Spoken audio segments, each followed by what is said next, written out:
Bugün biz Dahua kompaniyasının ishlab chiqarish zavodida mehmondamiz. Kamera ishlab chiqarish bo'yicha dunyoda eng yetakchi kompaniyalardan biri. Dahua mahsulotlari dunyoni 180 dan ko'p mamlakatlarga yetkazib beriladi. Kompaniyada 22 mingdan ko'p xodim ishlaydi. Shularning 50%dan ko'pi yangiliklarni yaratish bilan shug'ullanadi.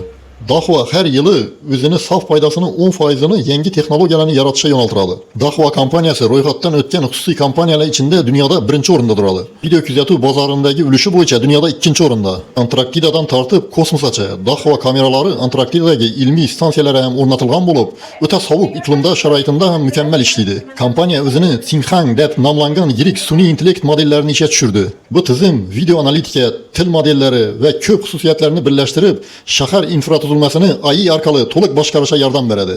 Dahua faqat kamera sotmaydi, u yo'llardagi tirbandlikni aniqlash, avtomobil raqamlarini o'qish va yuzni tanish tizimlari orqali butun boshli aqlli shahar ekotizimini barpo etadi. Dahua uylar va ofislar uchun AirShell seriyasindagi simsiz va simli xavfsiz datchiklarni ham ishlab chiqaradi. Dahua tizimlari sizni to'liq xavfsizligingizni ta'minlab beradi. Kameralar o'g'ri uyga girmasdan oldin paxsadan tushishi bilan aniqlaydi.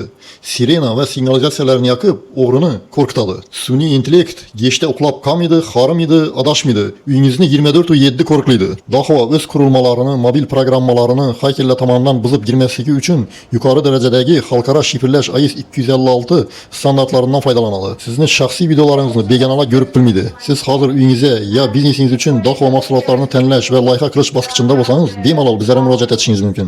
Biz Dahua kompaniyasini Xorazmdagi tasdiqlangan va sertifikatga ega diler hisoblanamiz.